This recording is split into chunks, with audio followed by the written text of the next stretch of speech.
Então, assim, aquilo me frustrava, porque falava, gente, mas dá para fazer diferente, que vai ficar melhor. Não, mas faz assim, quando você tiver o seu restaurante, você faz do seu jeito, que é o que eu estou fazendo hoje, né? Hoje eu estou construindo as minhas coisas da maneira com que eu acredito, ok?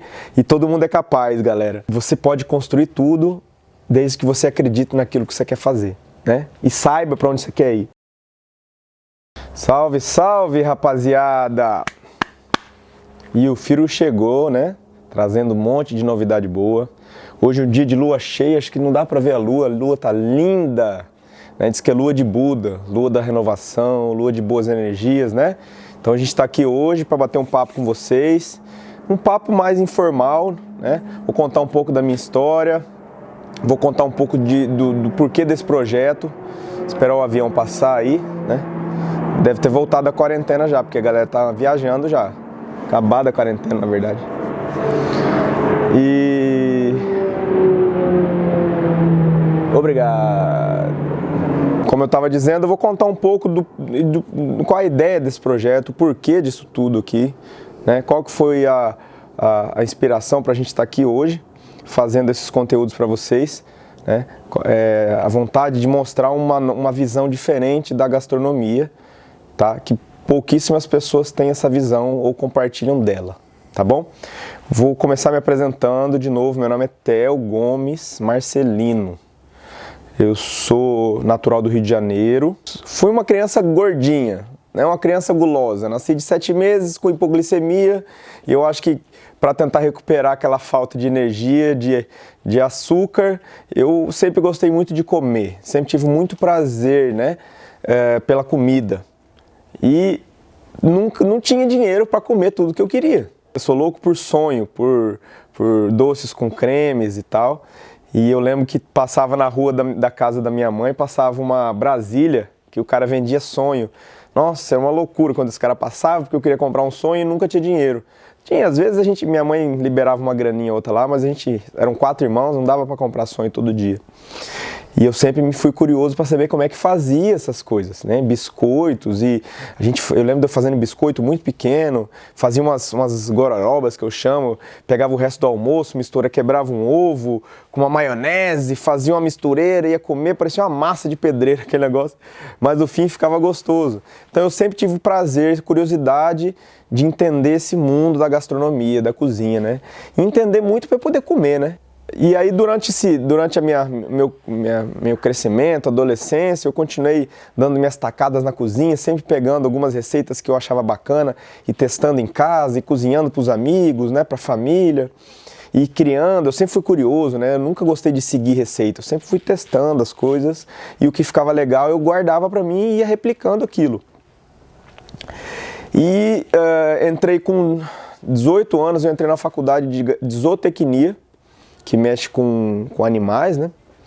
Porque eu queria mexer com peixe. Eu sou apaixonado por pescaria, queria mexer com peixe. E aí eu não estava gostando da faculdade. E aí eu morava com meu pai e eu ia para academia todo dia e machuquei. E aí ficava em casa, não tinha o que fazer, eu comecei a cozinhar. E aí eu comecei a me interessar por esse mundo mais profissional da cozinha. E aí eu fui buscar saber de cursos, né? De gastronomia para estudar, e eram muito poucos naquela época, isso era 2001, era muito pouco, quase não tinha curso de gastronomia, tinha uma faculdade da Cordoblo em Brasília, custava caríssimo a mensalidade, né? Até hoje é cara as mensalidades de curso de cozinha, e aí eu fui fazer cursos no Senac, né? O que tinha mais próximo aqui de mim era Senac, fui fazer cursos no Senac, fiz alguns cursos na área de cozinha, né? E aí quando foi, em 2003, eu resolvi entrar no curso de nutrição, porque eu também gostava muito de me cuidar, né? Como eu era uma criança gordinha e resolvi emagrecer, né? Minha avó fez uma aposta comigo, me deu uma grana, sabe? Por cada quilo que eu perdesse, e eu comecei a me interessar por dietas e tal, me cuidar, corpo melhor e tal, e fiz a faculdade de nutrição. Mas eu saí da faculdade de nutrição também desgostoso, não era aquilo que eu queria seguir. É uma faculdade muito bacana, me deu muita bagagem para tudo isso que é aqui hoje, que a gente vai ensinar para vocês. A nutrição me jogou nisso, tá? Que é um entendimento químico e físico da cozinha, tá? Que eu acho que é o diferencial que os cozinheiros geralmente não têm muito, né? Porque eles botam a mão na massa, né? Não tem muito a busca por o porquê daquelas reações físicas e químicas que acontecem. Em 2009, eu dava aula de segurança alimentar no Senac. Eu resolvi me jogar e ir embora para o Rio de Janeiro. Minha grande paixão sempre foi viajar e eu queria me jogar para a Europa. Então vou para a Europa, estava tirando uma cidadania portuguesa, fui para o Rio de Janeiro para começar essa trajetória de sair daqui do ninho, seio familiar. O primeiro emprego que eu consegui foi dentro de uma cozinha, dentro de um restaurante italiano. E foi ali que eu realmente vi que eu tinha talento para aquilo. Eu tinha paixão, eu gostava de descobrir novos sabores, eu gostava de aprender as técnicas, o porquê. Mesmo porque quando eu fiz os cursos no Senac, eu saí do curso, sabe, não sabia nada, sabe? Muito pouco que eu sabia. Eu lembro muito claramente que eu fui tentar fazer um bechamel, acho que eu já até falei um dia num stories que eu fiz o bechamel, que eu gosto muito de creme, né? Então eu queria aprender a fazer um macarrão molho branco. E eu saí do meu curso do Senac e fui tentar fazer um bechamel e não consegui. Ficou ruim. Eu falei, cara, que droga, eu fiz o curso e não consegui fazer o bechamel, né? Por quê? Né? E tentava de novo e lia o livro lá da receita, mas o livro, é aí que está a grande sacada. As receitas não te dão o pulo do gato. E já aconteceu isso com você? De você ir fazer uma receita que você achou linda lá na foto e o resultado final ficou horroroso, ou ficou ruim, não ficou legal do jeito que você imaginava? Então é por isso. Tem um porquê das coisas, tem uma lógica, tem uma ciência dentro da gastronomia que as pessoas não entendem. E elas até sabem, mas é uma coisa muito empírica, né? O que é empírico? Ela aprendeu daquela forma, falaram para ela fazer assim, mas não explicaram o porquê fazer. E eu sempre fui muito curioso. Então, assim, eu queria saber por quê. E até dentro do restaurante, quando eu entrei para trabalhar, né, com gastronomia profissional, os caras não queriam te ensinar. Eles só mandavam você fazer. Faça assim que eu estou mandando. Ah, por que tem que fazer? Não pergunta, faz. E isso sempre achei errado, né? Porque como é que você quer que a pessoa evolua dentro Então, eu acho que tinha um medo, né, do cara tomar minha vaga, do cara ficar melhor que eu. Então, isso foi uma coisa que me desiludiu muito dentro da profissão, né? Dessa briga de egos que rola, que é muito grande. O cara sai da faculdade e já quer ser chefe. E tem uma trajetória muito longa para você virar um chefe, porque tem um glamour em cima do chefe, né? O cara acha que ele vai ficar só lá botando a roupinha branca e dando ordem e andando nas mesas no salão de nariz empinado e recebendo elogios. Não, cara, os grandes chefes penaram muito, ralaram muito.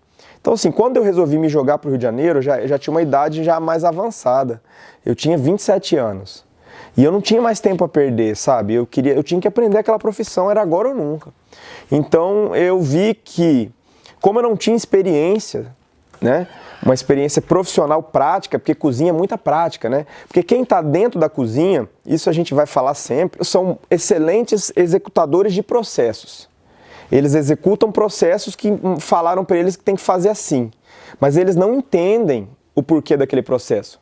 Isso limita muito a cabeça deles, né? A diferença de um bom cozinheiro executador de processo para um grande chefe é que o grande chefe ele tem um entendimento da situação, isso permite explorar a criatividade dele e permite ele mudar aquela situação da maneira com que ele acredita e da maneira com que as memórias gastronômicas deles permitem.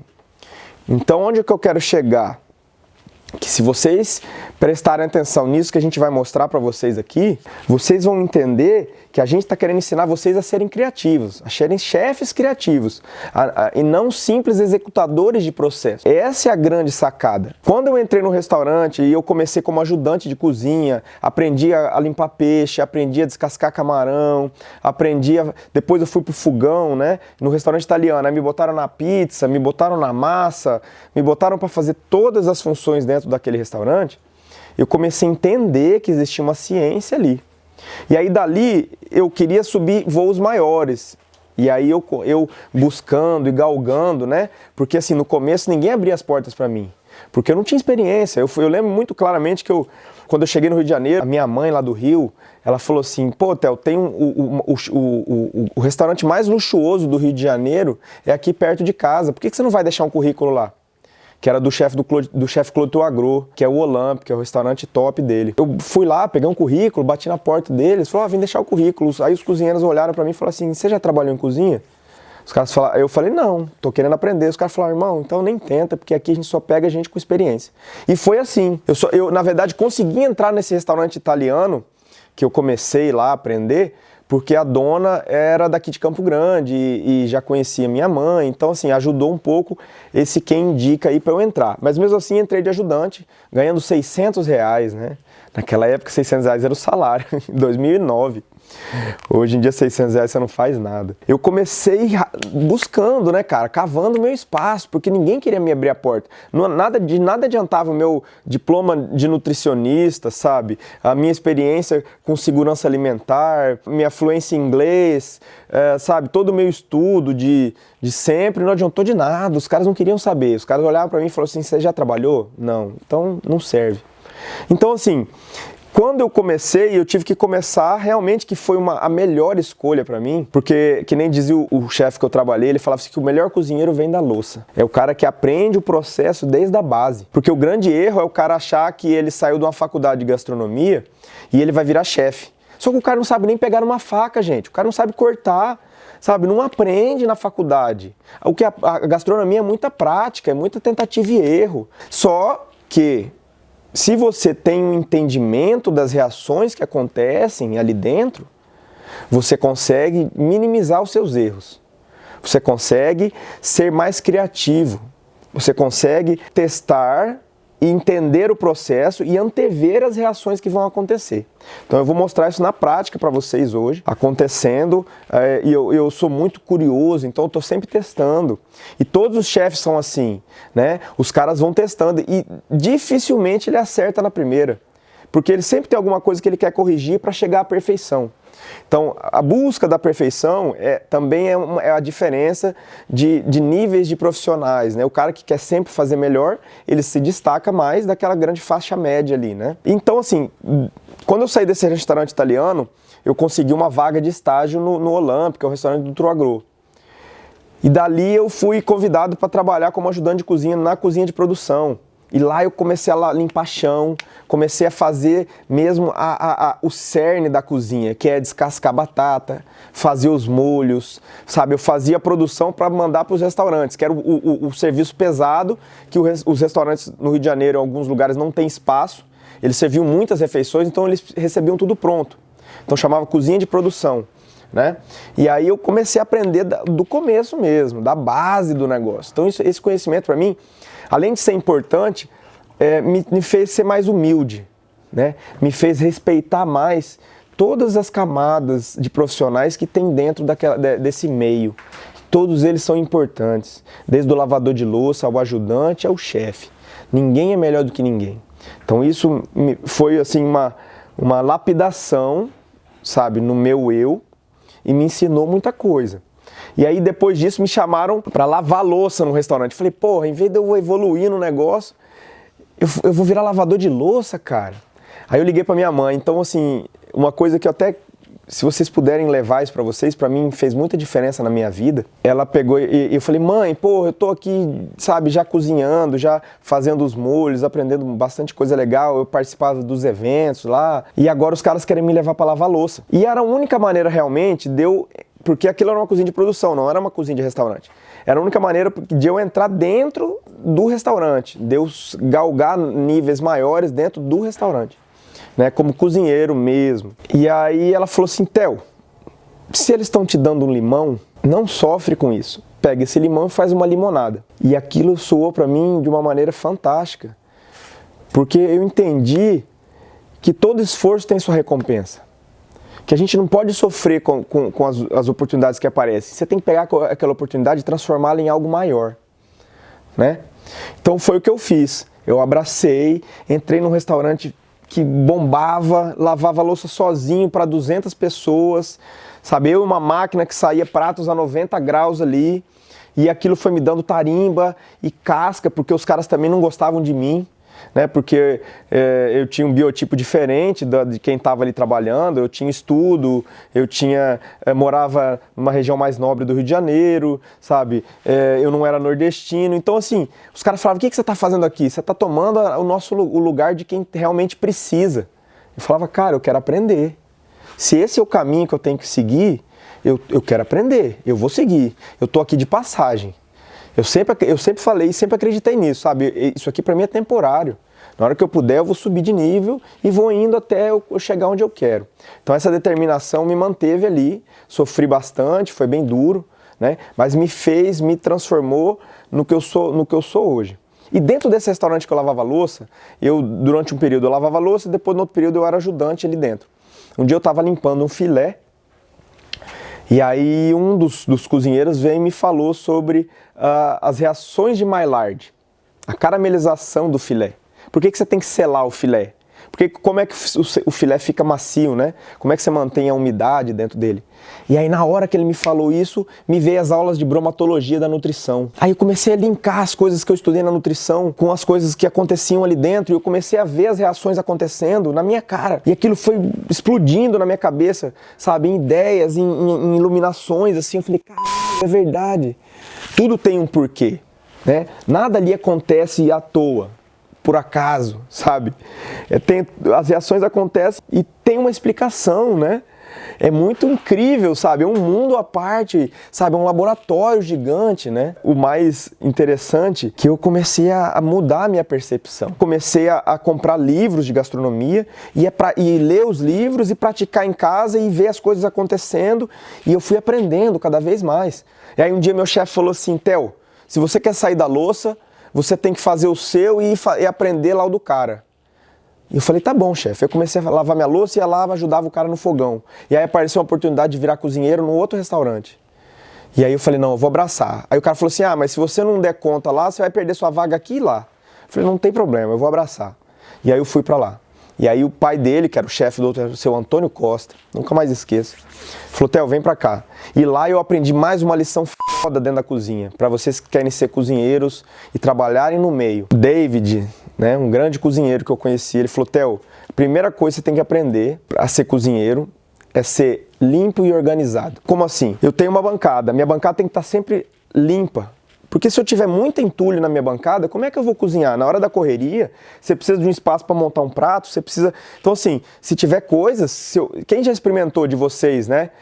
Ou tem uma pessoa em casa que é assim ou é assim? Vai cozinhando e vai entulhando as coisas. Vai cozinhando e vai entulhando, vai cozinhando e vai entulhando. Na hora que você vê, tem um castelo de sujeira e não tem espaço mais para você continuar a sua cozinha. É muito louco. Então assim, o bom cozinheiro é aquele que vai sujando, vai lavando e vai guardando. Vai sujando, vai lavando. Quando ele termina de cozinhar, tá tudo organizado. Olha que coisa linda. Aí esses dias eu falei isso, minha mãe, pô, mas a sua avó e eu sempre falou para você. É verdade, minha avó sempre falava. Suja, já lava. Porque senão depois fica um monte de coisa e aí você não consegue ter espaço mais para cozinhar. Porque você precisa de espaço, né? Como é que você cozinha sem espaço? Você precisa ter onde apoiar uma panela, um prato. Enfim, e aí eu fui migrando, né? O Claude Troagro, eu trabalhei em 6 casas dele. E para mim foi a minha escola, sabe? Porque ele tem muito conhecimento, né? A equipe dele é muito boa, são pessoas muito preparadas que trabalham com ele. E eles não me ensinavam o porquê das coisas, mas eles me ensinavam que tem que ser assim. E eu falava, mas... E assim, uma coisa que me decepcionava muito era porque eu queria fazer diferente. Eu enxergava o processo, eu via que podia ser melhor, só que você não podia mudar. Porque tinha que ser do jeito que eles mandaram. Então, assim, a cabeça é muito limitada. Não sei se por medo ou porque não querem mudança. Então, assim, aquilo me frustrava. Porque falava, gente, mas dá pra fazer diferente, que vai ficar melhor. Não, mas faz assim. Quando você tiver o seu restaurante, você faz do seu jeito, que é o que eu tô fazendo hoje, né? Hoje eu tô construindo as minhas coisas da maneira com que eu acredito, ok? E todo mundo é capaz, galera. Você pode construir tudo desde que você acredite naquilo que você quer fazer, né? E saiba pra onde você quer ir. E aí eu fui enxergando, entendendo, estudando e as coisas foram abrindo na minha cabeça e eu fui passando, né? Trabalhei na massa, no filé, na salada, porque a cozinha de alta gastronomia é separada por praças, né? Que a gente fala. E aí terminei na confeitaria e dentro da confeitaria é um mundo à parte, né? Porque a confeitaria, além de ter os processos que tem que ser muito bem executados, porque as reações são muito sensíveis, né?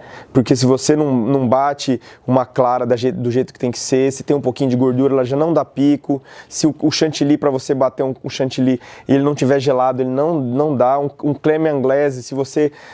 o ovo, né? O ovo tem uma ciência fantástica, inteira em cima do ovo. Se você passa daquela temperatura do creme anglaise, ele já talha o ovo. E aí, caraca, eu fui vendo que realmente tudo é reação físico-química.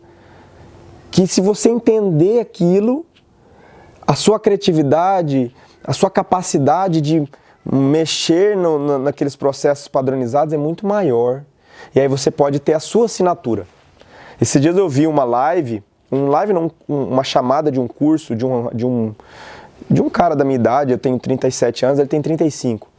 Um garoto, né? Vamos dizer assim. E ele falando que a gente está na era da criatividade. A concorrência é muito grande. Se você não for criativo, você vai ficar para trás. Se você quiser ficar batendo na tecla, né, a mesma tecla que todo mundo bate, você vai ficar para trás. Então, assim, eu não tinha a mesma habilidade, a mesma prática dos cozinheiros que trabalhavam comigo. Sabe, os caras eram muito bons no que eles faziam. O chapeiro era muito rápido na chapa, o ponto ficava perfeito. O outro cara da massa fazia aquilo muito rápido. Eles eram excelentes cozinheiros, mas são excelentes executadores de processo. Tá? São pessoas que nem gostam daquilo que fazem porque dá dinheiro. E eles estão apenas trabalhando. Eles saem de lá, na casa deles nem cozinham. Então, assim, isso é uma coisa que no começo eu não entendia. Eu falava, o cara não cozinha na casa dele? Pra mim, cozinhar é praticar minha profissão, né? É aprender, né? Eu trabalho com cozinha, então quanto mais eu cozinhar e mais eu testar coisas diferentes, mais eu aprendo, né? Porque é no erro que você aprende. Então eu coloquei um tempero aqui, não ficou bom, eu não vou pôr mais, ou eu vou pôr menos, entendeu? Ou eu vou combinar com outro. Então assim, se eu não tentar, eu não vou saber como é que fica. Eu falo isso sempre, que o processo de criação de cozinheiro começa nas memórias gastronômicas que ele já teve, nas experiências gastronômicas que ele já teve. Então se eu quero ser um bom cozinheiro, mas eu não pratico fora daquele meu meio, porque dentro do meu trabalho eu só vou fazer aquele mesmo prato todo dia, né? Aquela mesma variação de pratos. A não ser que eu seja o chefe que fica testando novas combinações. Mas se eu for o cozinheiro, eu vou ficar ali fazendo aquilo e não vou aprender muita coisa. Aprendi aquilo, é padrão, sabe? Botar um macaco ali e ensinar, ele faz também, sabe? Então a diferença de um cozinheiro para um chefe, né? De um bom cozinheiro para o chefe é que o chefe ele se permite a criar, a testar, a errar, entendeu? Ele está sempre aprendendo. Essa era a alimentação que eu vi. Os caras não praticavam, eles não queriam aprender. Eles iam lá, faziam o deles e iam embora para casa, sabe? E agradeciam que não estavam ali mais. Eu não, eu ia para casa e cozinhava, e testava, sabe? Ficava fazendo, e lia, e pegava vários livros, vou fazer essa receita. E eu também separava outra coisa bacana também, que para quem quer entrar nessa profissão, é comer a comida dos outros. Porque é nessa experiência que você traz sempre coisas novas e ideias que você não teve. Então vou dar um exemplo. Esses dias eu viajei no final do ano com a minha família e eu fui comer num balneário lá de uma cachoeira e uma senhorinha fazendo uma comidinha numa casinha de fazenda. Ela me serviu uma batata frita com uma crostinha de alho incrível, uma coisa de louco, cara. Aí eu fui na cozinha dela, eu falei assim, a senhora vai ter que me ensinar a fazer essa batata.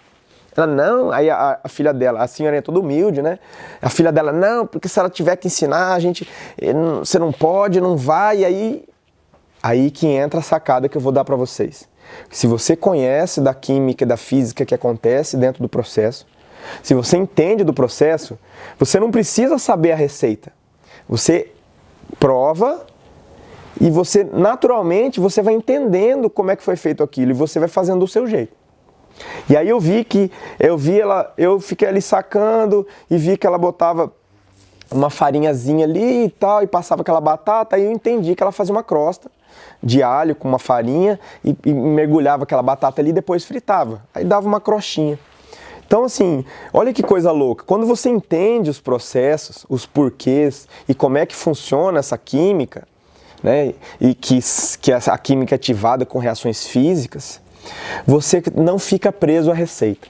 Então, de tudo isso que eu estou contando para vocês, é para vocês não se limitarem dentro desse meio. Você que é cozinheiro de hobby, né? Que quer melhorar a sua cozinha para receber mais elogios dos seus amigos, da sua família, né? Você que é profissional do meio e quer evoluir na sua carreira, sair de ser um executador de processo e virar um criativo, né? Ou você que é dono de negócio de gastronomia e quer que a sua comida seja melhor, a sua cozinheira aprenda coisas novas, né? Então você tem que fazer essas pessoas entenderem isso, que existe, né, uma ciência por trás. E se eu entender essa ciência, eu não fico preso, né, e não fico limitado.